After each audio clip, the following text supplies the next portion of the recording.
Assalamualaikum warahmatullahi wabarakatuh. Alhamdulillahilladzi hadana li hadza wa ma kunna linahtadiya laula an hadanallah. Asyhadu an la ilaha illallah wahdahu la syarika lah wa asyhadu anna sayyidina Muhammadan 'abduhu wa rasuluhu la nabiyya ba'dah. Allahumma shalli wa sallim wa barik ala sayyidina Muhammadin wa ala alihi wa sahbihi wa man tabi'ahu hudahu amma ba'du. Bapak Ibu jamaah salat zuhur Masjid At-Taqwa Rungkut 1 rahimani wa rahimakumullah. Kita wajib bersyukur kepada Allah Subhanahu wa taala yang telah mengaruniakan kepada kita banyak nikmat. Hingga saat ini Allah masih menetapkan kita sebagai muslim dan muslimah yang diberikan taufik, sehingga dengan kesadaran hati tanpa paksaan dari siapapun, karena rasa iman dan takwa kita kepada Allah, kita melangkahkan kaki kita untuk melaksanakan sholat zuhur berjamaah dengan aneka macam bacaan doa dan ibadah-ibadah lainnya. Mudah-mudahan Allah akui kita sebagai hamba-hamba yang soleh. Amin ya rabbal alamin. Mudah-mudahan Allah senantiasa merawat iman kita ini serta ketakwaan ini hingga ajal menjemput kita. Amin ya rabbal alamin. Bapak Ibu rahimakumullah, tema kajian kita pada siang hari ini yaitu tentang wujubil amri bil ma'ruf wan nahyi 'anil munkar wa fadilatihi wal muzimmati fi ihmalihi. Wajibnya amar ma'ruf dan nahi mungkar. Apa itu amar ma'ruf? Amar itu perintah, ma'ruf itu kebaikan, nahyu itu larangan, mungkar itu kemungkaran. Nah, ini dasar dari perintah ini adalah ayat Allah Al-Quran, yaitu Al-Imran, yang berbunyi wal takum minkum ummatu yad'una ilal khairati wa ya'muruna bil ma'ruf wa yanhauna 'anil munkar wa ulaika humul muflihun. Yang artinya wal takun, dan hendaklah minkum di antara kalian, ummatun itu umat, yad'una yang mengajak, ilal khairati kepada kebaikan-kebaikan, wa ya'muruna dan hendaknya mengajak pula kepada kema'rufan, wa yanhauna 'anil munkar dan mencegah kemungkaran. Orang-orang yang seperti ini, kata Allah, wa ulaika hum mereka al muflihuna, orang-orang yang beruntung. Muflihun itu seakar kata dengan hayya 'alal falah. Falah yang artinya mari menuju kemenangan ya. Kalau dalam azan itu kan kita sholat itu hayya 'alas shalah, ayo sholat, hayya 'alal falah, ayo menang, ayo beruntung. Nah, di antara tanda orang beruntung, kata Al-Qur'an, yaitu orang-orang yang amar ma'ruf nahi mungkar. Fafil ayati bayanul ijab. Ayat ini adalah menjelaskan hukum wajibnya. Namun di dalam amar ma'ruf nahi mungkar itu hukumnya fardu kifayah. Karena amar ma'ruf nahi mungkar itu tidak semua orang. Untuk amar ma'ruf itu gampang ya. Jadi ngajak kebaikan, ayo sholat, ayo jamaah, ayo sodako, ayo puasa, itu mudah. Yang tidak mudah itu ketika ada kemungkaran terus jangan ini, jangan itu. Ya, ini yang rawan mendapat perlawanan. Oleh karena itu dalam kitab ini nanti dijelaskan syarat-syaratnya dan orang yang seperti apa yang layak untuk amar ma'ruf nahi mungkar.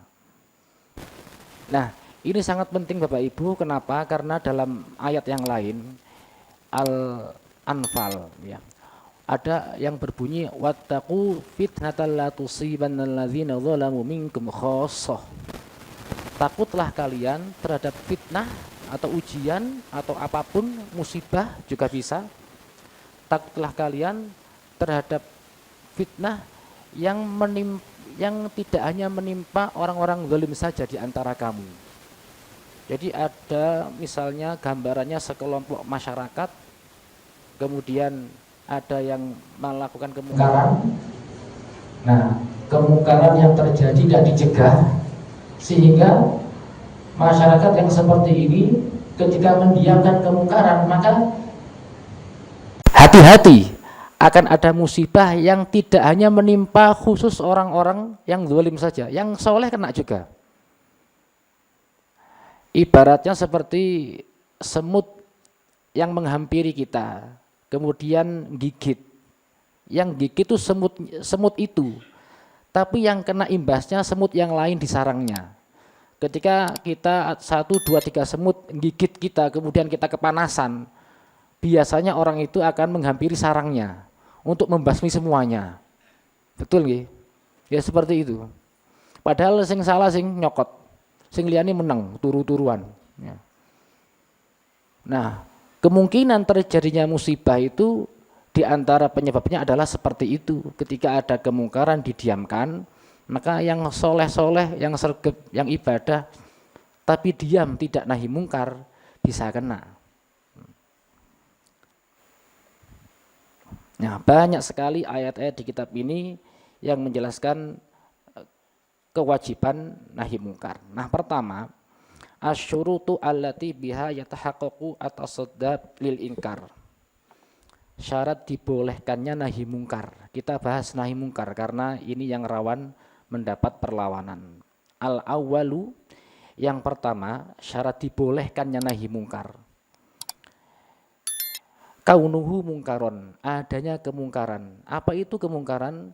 Wa huwa ma kana mahdhurul wuqu'i fi syar'i, yaitu sesuatu yang dilarang syariat. Nah, dalam kitab ini dijelaskan walafdzul mungkari a'ammu min lafdzil ma'siyah. Lafadz atau istilah mungkar itu lebih umum daripada istilah maksiat. Lebih umum mungkar. Kemudian beliau Syekh Jamaluddin Al-Qasimi, ini kitab Mau'izatul Mu'minin ya, Mau'izatul Mu'minin karya Syekh Jamaluddin Al-Qasimi dalam hal menjelaskan kitabnya Al-Imam Ghazali yaitu Ihya Ulumuddin. Beliau menjelaskan fa inna man ra'a sabiyan au majnunan yashrabul khamra fa alaihi ayyariqul khamra dan seterusnya ya. Karena orang yang melihat anak kecil atau orang gila yang sedang minum khamr, maka wajib baginya membuang minuman keras. Jadi kalau ada orang melihat orang gila atau anak kecil minum khamr, itu dilihat itu kemungkaran. Tapi dari sisi pelakunya itu enggak maksiat karena orang gila. Ya. Orang gila minum khamr maksiat mboten? Mboten karena gila kok. Ya. Orang gila enggak sholat maksiat mboten? Mboten wong gila. Tapi orang yang melihat ada minuman keras diminum anak kecil sekalipun itu harus dicegah. Meskipun dari sisi dia itu tidak maksiat. Maka inilah kemungkaran ya.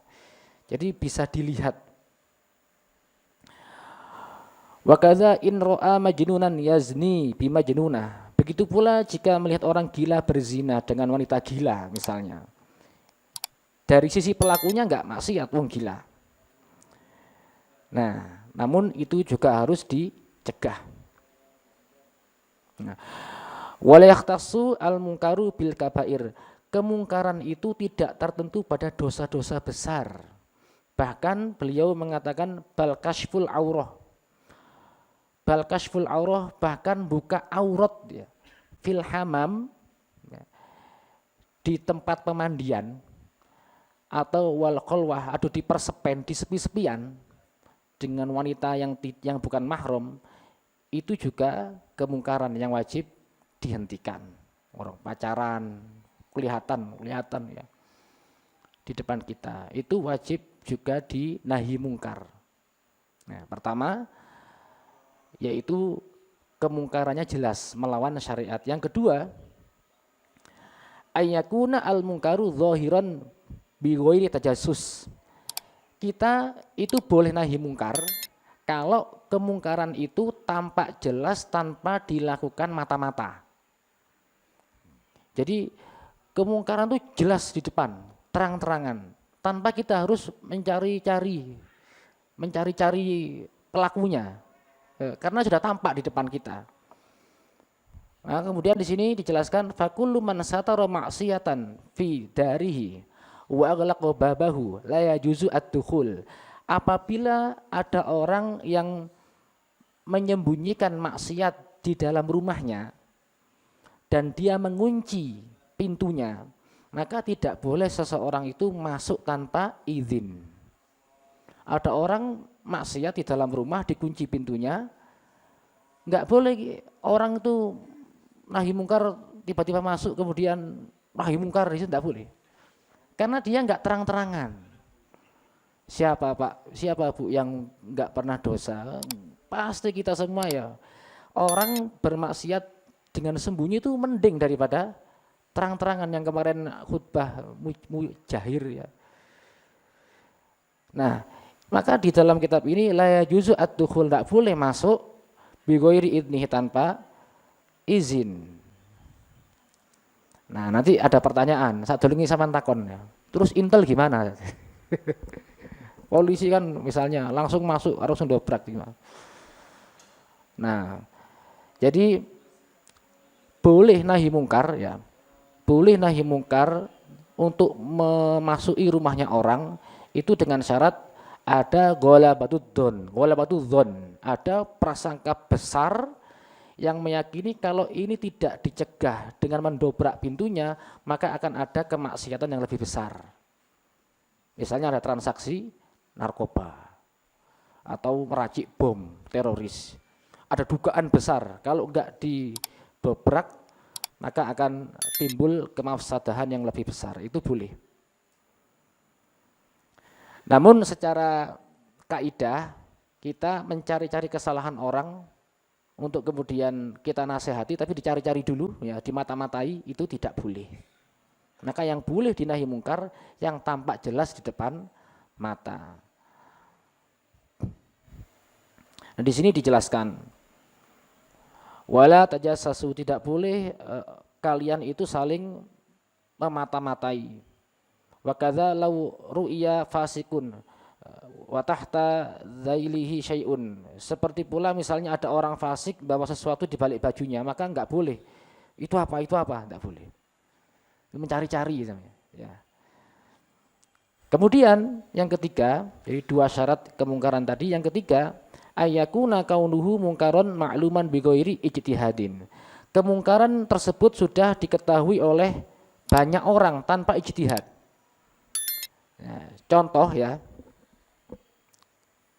yakni al-masail al-mukhtalaf, contoh permasalahan yang diperdebatkan antar imam mazhab. Ada sebagian saudara kita yang misalnya menyatakan bahwa kunut itu adalah bid'ah karena dianggap muhdats. Maka kalau ada yang anggap gitu berarti itu dianggap mungkar kunut itu. Nah, tapi dalam kitab ini dijelaskan tidak boleh menganggap sesuatu yang sifatnya ijtihad itu kemungkaran, tidak bisa. Karena sifatnya kunut dan tidak kunut itu ijtihad para ulama, enggak boleh. Itu bukan kemungkaran yang jelas itu. Iya lek mungkar lek enggak. Nah, ternyata dalilnya ada misalnya gitu. Ya, bagi sebagian orang ya apa yang sifatnya tidak ada di zaman Nabi dianggap bid'ah, itu mungkar berarti. Mungkar semua. Tapi di sini dijelaskan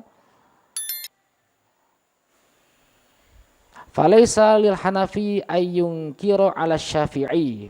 Ya, tidak boleh orang-orang mazhab Hanafi mengingkari penganut mazhab Syafi'i dalam permasalahan min majari al-ijtihad, dalam permasalahan ijtihadiyah, tidak boleh. Nah, harus saling menghargai karena imamnya pun juga saling menghargai. Nah, tiga itu yang boleh diingkari hanyalah sesuatu yang dipastikan kesalahannya, yang jelas-jelas dianggap salah. Nah, sekarang kan banyak ya, ngeri ya, sekarang itu di Facebook atau di Instagram itu ada majelis fatwa yang disebut Bahthul Masail, yang baru saja kemarin kita dengar berita tentang haramnya sonhorek, ya. Padahal sudah dalam kajian. Nah, itu diantara nahi mungkar sebetulnya, karena di dalam paketnya sonhorek ada hal-hal yang mengundang kemaksiatan, sehingga orang yang nerima, orang itu bisa nerima bisa tidak. Padahal kalau kita lihat itu sudah sehalus-halusnya cara nahi mungkar, karena cara nahi mungkarnya itu dengan ilmu kiai itu. Tapi sekarang yang terjadi malah banyak kiai yang kemudian dihujat. Jadi kalau saya cerita Bapak Ibu ya tahu ya jenengan kiainya siapa itu? Kiai Muhibul Aman Ali. Setelah beliau membacakan fatwa haramnya sonhorek, kemudian beliau bahas tentang jual beli cilok. Ikuti badan jenengan. Nah, beliau membahas tentang jual beli cilok. Begini beliau mengatakan, tidak sah orang menjual belikan sesuatu kepada anak kecil yang belum tamyiz. Beliau bilang begitu. Ya. Karena yang belum tamyiz itu berarti dianggap belum bisa hitung-hitungan. Nah, kenapa enggak sah? Karena dikhawatirkan kalau terjadi transaksi kepada orang yang belum bisa hitung-hitungan akan terjadi penipuan, kan begitu. Itu beliau membacakan mazhab Syafi'i. Namun dari situ dipotong oleh orang yang enggak suka, dipotong. Dianggap bahwa kata kiai ini orang jual beli cilok ke anak-anak enggak sah. Padahal di ending akhirnya beliau mengatakan ini belum menjadi solusi, begitu beliau mengatakan. Nah, jadi ngerinya seperti ini media itu. Padahal kiai nggak bermaksud mengharamkan loh, bisa jadi haram. Itu akibat dari orang-orang yang tidak menerima dinahi mungkari gara-gara sonhorek tadi. Nah, maka di kitab ini dilanjutkan darajatul qiyam bil ingkar. Bagaimana cara kita melaksanakan nahi mungkar? Apakah langsung sikat saja ya atau bagaimana? Pertama, ini menurut ulama sari dari kitab Ihya Ulumuddin, yang pertama at-ta'rif. Yang pertama memberitahu orang yang dicegah annama yaf'aluhu mungkaron, memberitahu ke orang bahwa itu mungkar. Nah, dilanjutkan karena mungkin ketika orang yang melakukan kemungkaran itu melakukan itu barangkali tidak tahu kalau itu mungkar. Fala'allahu idza arafa annahu mungkaron tarakahu. Qad yaqdimu alaihi bijahli. Bisa jadi orang itu melakukan mungkar itu karena enggak tahu kalau itu mungkar. Contoh Pak, Agustusan gitu. Ini yang banyak terjadi. Lomba Agustusan itu daftar pakai kuponnya berbayar, jalan sehat. Ya. Kemudian disepakati semua dari uang hasil jalan sehat ini dibelikan hadiah yang nanti diundi. Ini kan tidak boleh ini. Ya. Tapi kalau langsung kita haram, ngamuk masyarakat Pak. Langsung haram-haram. Karena masyarakat nggak tahu kalau itu mungkar. Jadi yang pertama dilakukan itu ta'rif dulu. Apa sih perjudian, apa sih loteri itu apa sih definisinya, dijelaskan dulu. Oh ternyata mengumpulkan uang kemudian diundi itu sama dengan loteri alias podo karo togel kan, totoan. Gitu. Dijelaskan dulu enggak haram gitu. Nah, karena tidak tahu. Di kitab ini dijelaskan wa fayajibu ta'rifuhu bilutfi, wajib seseorang itu memberitahukan dengan cara yang halus, ghairi anfin, tanpa kekerasan. Mangel lagi ya. Angel. Halus tanpa kekerasan. Kenapa? Karena fa inna fit ta'rifi kashfan lil aurah wa idza ulil qalbi. Ingatkan saja itu sudah membuat orang itu tersinggung. Ingatkan tok itu loh, itu bisa jadi orang itu tersinggung. Maka agar tidak menyakiti dengan cara halus dan lembut. Contohnya di sini dicontohkan. Innal insana fataqulu lahu innal insana la yuladu aliman. Bapak Ibu, kita ini manusia dilahirkan tidak dalam keadaan alim. Nah, gitu kata kitab ini. Sungguh kita itu termasuk orang-orang yang bodoh sehingga wajib bagi kita untuk mengikuti ulama. Fa'allamana al-ulama. Wajib bagi kita untuk mengikuti ulama. Sebenarnya yang benar tuh begini gitu. Halus ya. Kita ini wajib ikut ulama, yang benar tuh begini gitu. Kata kitab ini. Nah, cara halus ini dilaksanakan agar takrif terlaksana dengan baik. Makanya ketika kita melaksanakan nahi mungkar tidak boleh sampai menimbulkan kemungkaran yang lebih besar. Contohnya begini. Sampeyan sholat nang masjid tuh kaosan. Koyok ngadep sopo ae. Besok enggak sholat, Pak. Besok enggak sholat. Itu cara.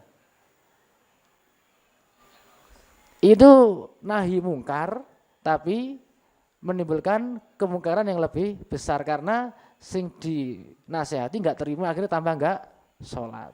Nah. Tumben nang masjid wis insaf.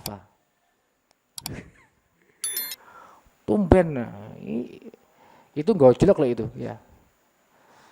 Nah, itu berbahaya ya. Makanya kayak Wali Songo itu kan cara pendekatan nahi mungkarnya kan luar biasa. Jangankan Wali Songo ya. Nabi Muhammad saja beliau itu bukan menghadapi orang maksiat, Pak. Beliau itu orang kafir. Mungkar paling mungkarnya kemungkaran kan kafir. Enteng kalau kita ini kan sudah Islam semua, paling ya gak taat siji loro ya. Tapi kalau Nabi itu orang-orang kafir. Seandainya Nabi itu mudah marah, mungkin ya enggak jadi Islam semua orang-orang. Nah, maka Wali Songo itu diantara cara yang halus ya, akulturasi beliau-beliau itu. Kemudian yang ketiga yaitu dengan cara bil wa'dzi wan nushi, itu dengan cara menasehati. Kemudian dinasehati bahwa ini akan berdampak neraka, nanti Anda akan mendapat konsekuensi dosa, nah, gitu. Itu yang terakhir. Setelah mengetahui bagaimana takrif, kemudian yang kedua tadi yaitu dengan cara yang halus ya, dengan cara yang halus. Yang ketiga kemudian bil wa'dzi wan nushi. Nah seperti itu. Nah, ini ada contoh-contoh kemungkaran yang terjadi. Mungkaratul masajid ini ada ya. Kemungkaran yang biasa terjadi di masjid.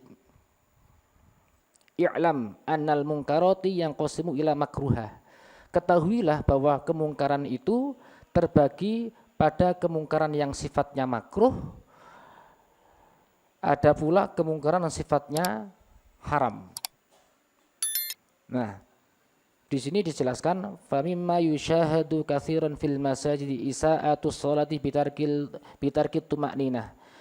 Kemungkaran yang sering terlihat di masjid-masjid adalah ketika melakukan kesalahan saat sholat dengan tidak tuma'ninah. Ya. Allah Akbar, Allah. Assalamualaikum. Nah, di dalam kitab ini dijelaskan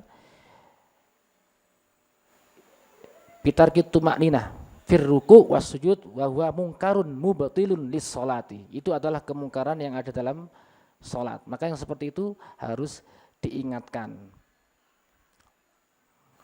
Kemudian yang kedua, wa minha qiraatul Qur'ani malhunatan, yaitu bacaan Al-Qur'an yang dibaca dengan keras dan salah.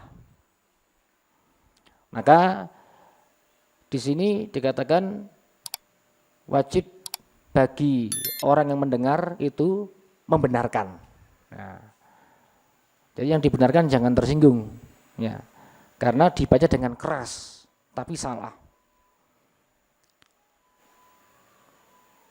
Di sini kemudian in kana qadiran ala ta'allum falyamna' minal qiraah qabla ta'allum. Kalau dia mampu untuk belajar maka jangan pakai mic dulu sebelum belajar.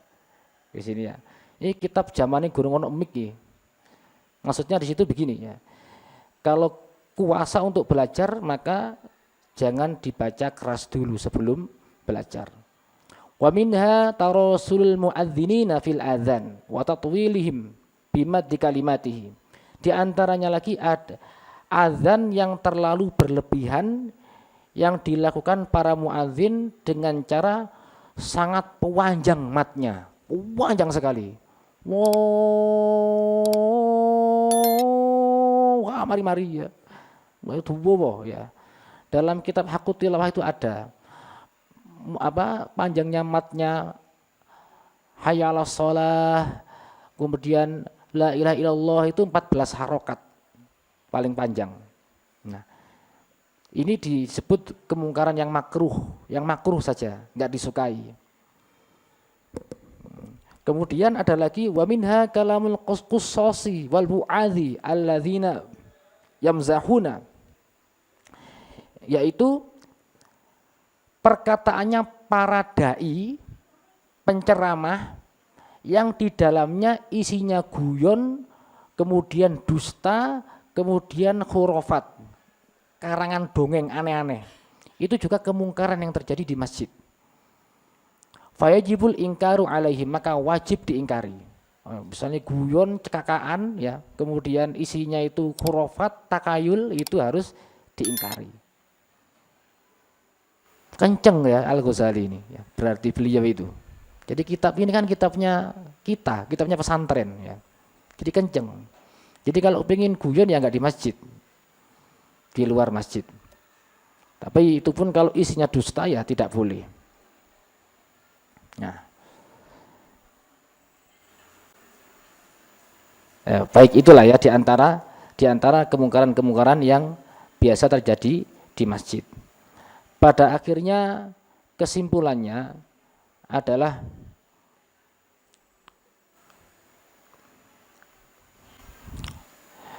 wabil jumlati fahaqqun ala kulli muslimin. Kesimpulannya adalah setiap muslim itu ayyabda'a binafsihi, harus memulai dengan dirinya sendiri sebelum dia memperbaiki orang lain dengan nasihat. Maka ketika sudah beramar ma'ruf nahi mungkar kepada diri sendiri, maka dia kemudian bertugas untuk ke keluarganya, kemudian setelah itu kemudian ke tetangganya, kemudian ke dusun, orang-orang di dusunnya, kemudian ke orang-orang di sekelilingnya, dan kemudian keluar kota. Nah gitu. Itulah urutan daripada amar ma'ruf nahi mungkar. Hukum ini adalah hukumnya fardu kifayah. Jadi tidak semua orang bisa bernahi mungkar, sebab orang-orang yang nahi mungkar itu ada syarat-syaratnya.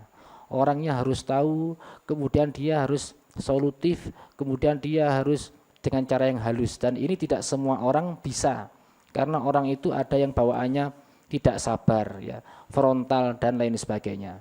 Sehingga orang-orang yang mudah frontal seperti ini tidak diharapkan bernahi mungkar, sebab bisa jadi akan memunculkan kemungkaran yang lebih besar. Nah, baik. Maka kita meniru para sahabat yang dikatakan kuntum khairu ummah ukhrijat linnasi ta'muruna bil ma'ruf. Para sahabat itu oleh Allah dikatakan sebaik-baik umat karena beliau-beliau itu adalah orang-orang yang tidak berhenti atau selalu bersemangat beramar ma'ruf nahi mungkar. Jadi marilah kita saling mengajak ke keluarga kita. Kalau kita ingin bersama satu surga dengan anak istri kita, maka janganlah kita soleh sendirian. Ajaklah anak kita juga sama-sama melaksanakan ketaatan seperti kita. Jangan dibiarkan. Nah, maka pantas bagi kita untuk mengajak anak istri atau suami kita berada di surga yang sama. Baiklah, Bapak Ibu, sekian dari kami, mungkin cukup ya. Barangkali ada yang ingin didiskusikan.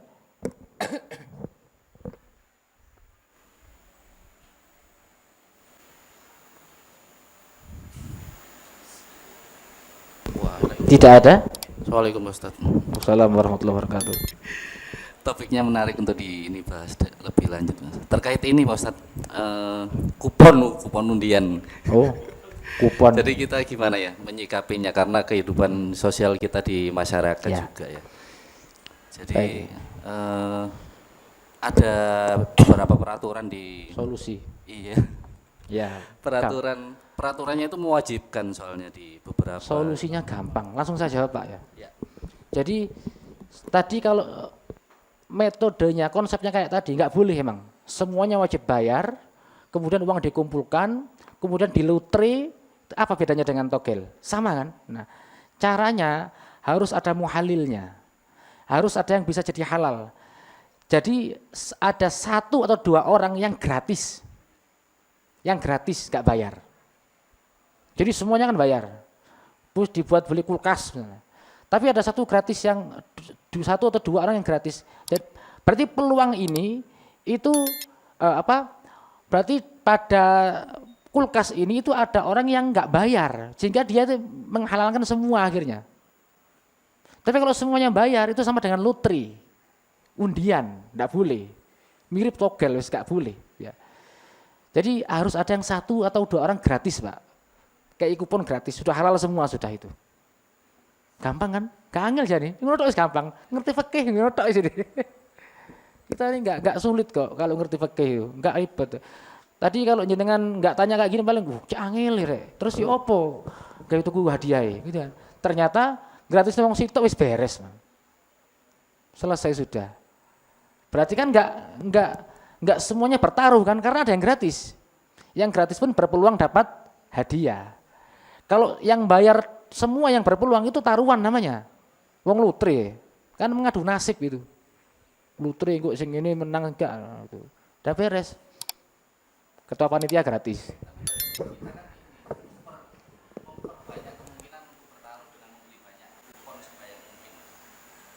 Loh enggak apa-apa, pokoknya dari peserta tadi itu ada yang tidak ikut bayar sehingga gelaran itu bukan gelaran lotre karena buktinya ada orang yang tidak ikut taruhan gitu loh. Semuanya berpeluang. Itu sudah menjadi muhalil, penghalalnya semua sudah. Gitu aja. Gampang, Pak. Belum mengadakan, Pak ya. Biasanya akhir Agustus. Oh, sudah. Atau dirupakan barang. Yang tak rupakan produk. Jadi boleh teh pucuk, daftar 10.000 untuk beli teh pucuk, kuponnya gratis. Jadi teh pucuk 10.000 kuponnya gratis kupon, kuponnya harus gratis. Tapi barangnya berupa teh pucuk, misalnya.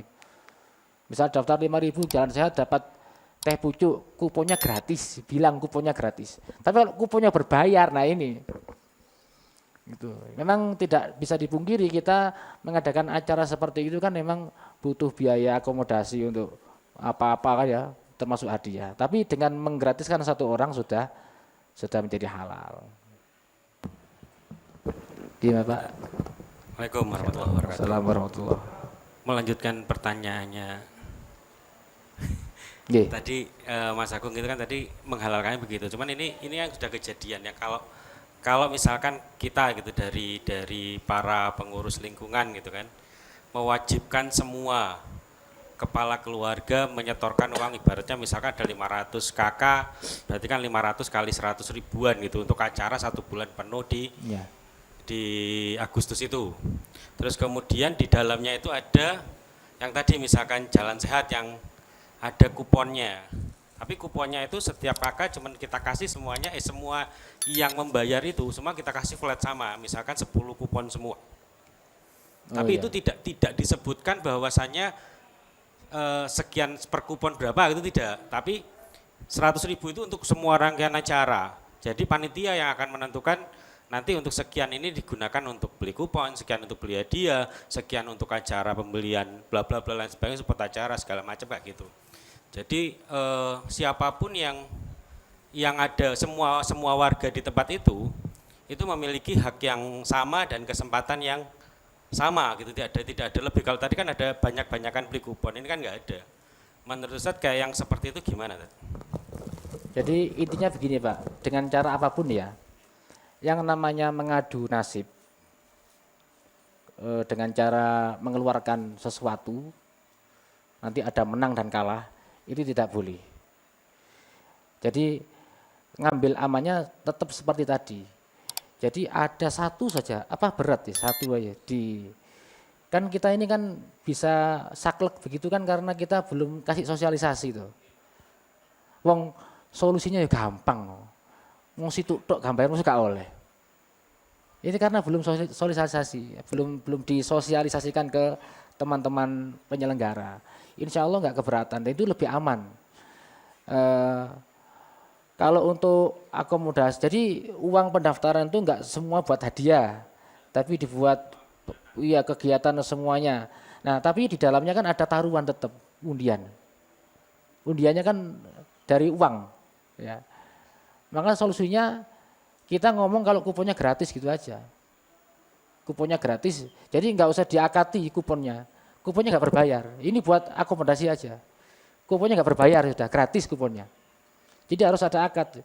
Nah kalau kuponnya dihargai ini yang menjadi taruhan. Nah itu. Wong kalau kupon dihargai kan sama dengan uang akhirnya kupon itu. Terus dikumpulkan terus taruhan namanya. Itu. Saya pernah mengadakan itu dengan cara saya teh pucuk yang harganya 2.000 3.000 saya hargai 10.000. Ini 10.000 ya gratis kupon. Akadnya saya beli teh pucuk sudah. Makanya memang akad itu kalau tidak benar bisa berbahaya kan, makanya orang-orang yang tidak mengetahui kalau riba itu haram, mereka mengatakan innamal bai'u mithlur riba. Riba itu mirip jual beli karena memang kalau nggak diakati ya mirip. Utang terus balik lebih mirip. Dengan misalnya begini ya. Pak Agung ngutangi saya Vario misalnya ya, dalam asalnya harga 10 juta dibayar tempo 4 tahun menjadi 20 juta, tapi saya ngomongnya utang dengan begini, Pak Agung tak beli Vario ini 20 juta dalam tempo 4 tahun, beda kan akadnya dengan yang harga 10 jadi 20, 10 harga 10 tak beli 10 ya Pak Agung ya, bunganya sekian-sekian, baliknya nanti jadi 20. Dengan saya bilang Pak Agung, saya beli ini 20 juta dalam tempo 4 tahun, jual beli yang kedua. Yang pertama riba, yang kedua jual beli. Tapi mirip 20 juta, dari akad yang menentukan. Begitu. Wis pokok bicarane kupon gratis. Atau enggak ada taruhan ya. Aslinya enggak ribet, hanya ada di pengaturan aja. Akad. Ngoten nggih, Pak. Tapi enggak, itu masih banyak kreasi yang macam-macam loh orang-orang. Nah, kalau ada apa pembicaraan di awal, sebetulnya solusi itu ada dan tanpa merusak apa-apa kok. Enggak merusak tatanan kok begitu itu. Tetap bisa dilaksanakan. Nggih, baik. Insyaallah cukup nggih Pak Agung nggih. Wallahu a'lam bishawab, mudah-mudahan sedikit bermanfaat dan mudah-mudahan kita dianggap sebagai hamba-hamba Allah yang cinta kepada ilmunya sehingga ditulis sebagai hamba-hamba yang soleh. Amin ya rabbal alamin. Allahumma wafiq ila aqwamit thoriq. Assalamualaikum warahmatullahi wabarakatuh.